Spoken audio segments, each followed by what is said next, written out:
Qu'est-ce qui fuit le feu et nous effraie plus que le feu? Qu'est-ce qui fuit le feu? Qu'est-ce qui fuit le feu et nous effraie plus que le feu? Redek? Redek, Ouais, Pierrot. tu sais ce que c'est un palimpseste? Ouais, tu sais, c'est quand il y a deux... Un palimpseste, c'est un manuscrit qui est composé d'un parchemin qu'on a déjà utilisé, mais dont on a effacé les inscriptions pour y écrire à nouveau. Attends, tu vas dire que toute œuvre littéraire ou cinématographique est un peu comme un palimpseste, qu'un texte est toujours écrit par-dessus un autre, qu'il est un peu comme un entrelac? Un méli-mélo! Oui, un méli-mélo d'autres œuvres. Oui, la création se présente avant tout comme un héritage. Et quand Game of Thrones s'investit la question du surnaturel, il est en réalité tributaire d'une multiplicité de traditions. Non, c'était juste pour me la péter. Mais...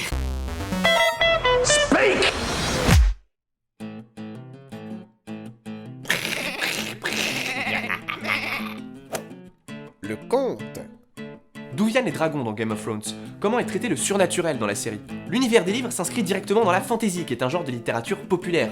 Il a été refondé notamment avec l'œuvre de Tolkien et connaît depuis une vingtaine d'années un essor particulier. Ce genre trouve sa source et sa richesse dans de multiples folklores, et c'est pour cela qu'il est un héritier direct du conte. La fantasy puise dans le conte des motifs et des thématiques qu'elle réinvestit dans une perspective complètement différente.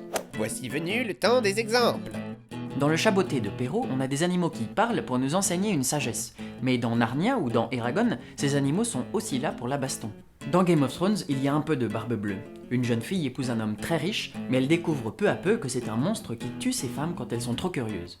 Alors dans le conte de Perrault, il y a une visée morale, c'est-à-dire que, comme le dit l'auteur, ce qu'il faut en retenir, c'est que la curiosité, malgré tous ses attraits, cause parfois bien des regrets. Bon, mais dans la fantasy, ce qui est conservé du personnage, c'est surtout sa dimension horrifique. C'est ainsi que Barbe Bleue devient l'imberbe blond. Mais plus précisément, le conte, qu'est-ce que c'est?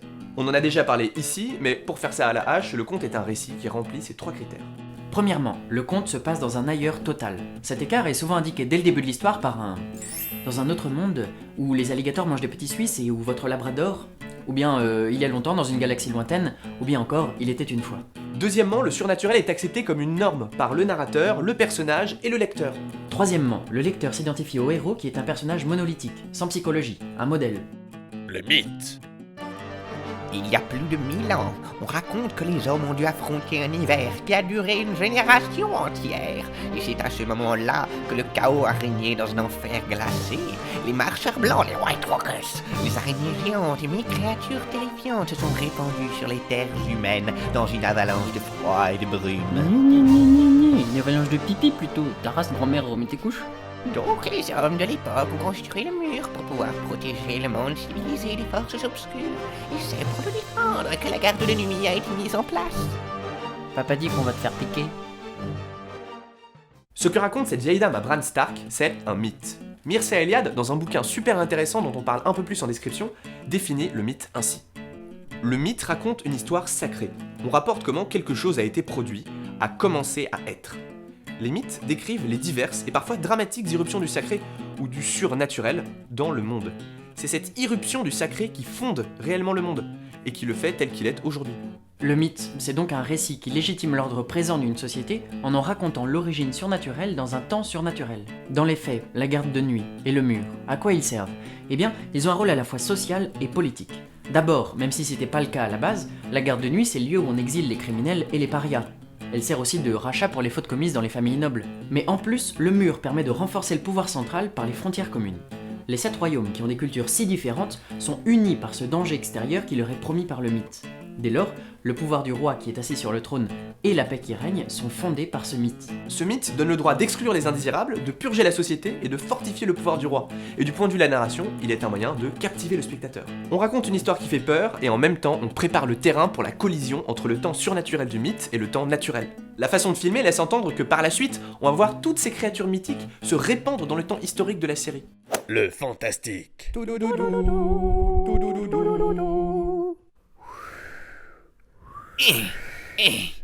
est bien. Eh bien, qu'est-ce que c'est? Je fumais. J'ai peur. Qu'est-ce que quoi? Oh.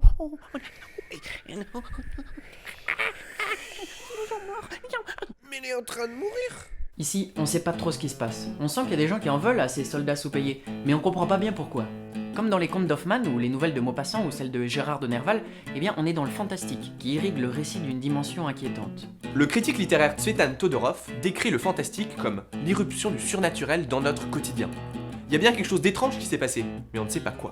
L'explication surnaturelle semble séduisante. Mais enfin, c'est du surnaturel, on va pas croire des salades! Sauf que l'explication rationnelle, elle, est tout à fait invraisemblable. Mais oui, mais c'est ça, mais c'est bien sûr, mais c'est un enfant qui a revêtu des vieilles loques dégueulasses et puis des lentilles pour faire les yeux bleus flippants, hein, comme ça, puis il est allé démembrer des soldats au-delà du mur. C'est pour ça qu'on le trouve souvent dans un récit rapporté, comme une lettre ou un vieux grimoire. D'ailleurs, la plupart du temps, le narrateur n'était pas dans un état qui nous permettrait de le croire sur parole. Il somnambulait, il était drogué, il était dans un état d'anxiété exceptionnel. Qui a démembré les soldats au-delà du mur? Qui a cousu la bouche des cadavres? Qui a volé l'ange du marchand? Nul ne le sait. Et tant que cette inquiétante incertitude régnera, nous nous trouverons dans le domaine du fantastique. Par la suite, si le surnaturel est avéré et accepté par le lecteur et les personnages, alors on est dans le merveilleux, comme le conte par exemple. Si, en revanche, c'est l'explication rationnelle qui triomphe, alors on est dans l'étrange. Le fantastique est donc à la lisière entre le conte et l'étrange, là où l'on hésite, où l'on ne sait trop que croire. Et on vous illustre tout ça avec un extrait de La peur de Maupassant, maintenant.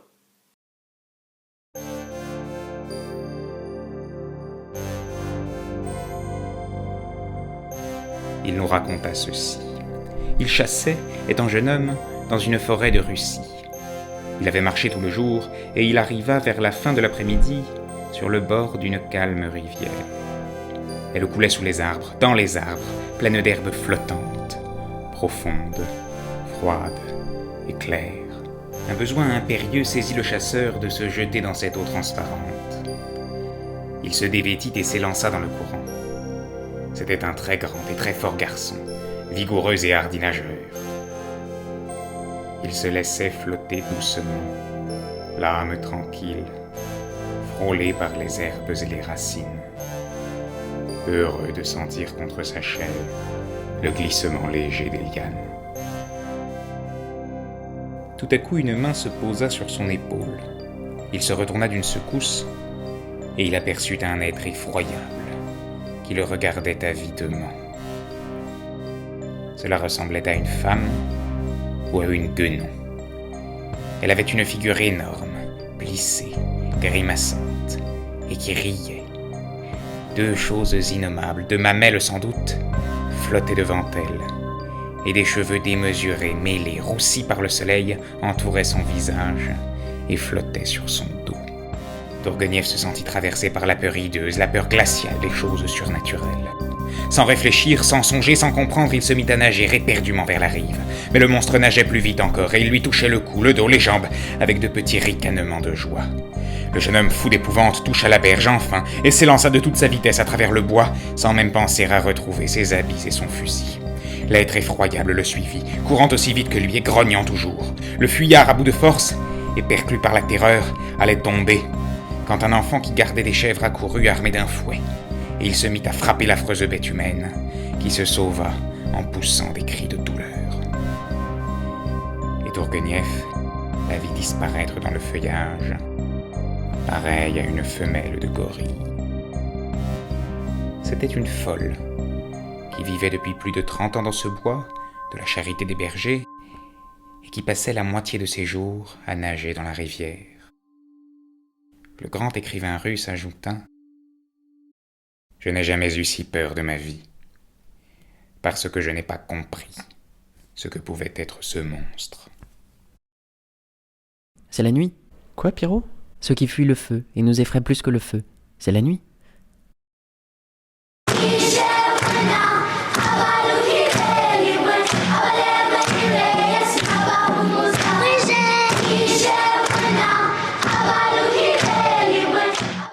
Oh, non, non, non, non, non, non, non. Ouais.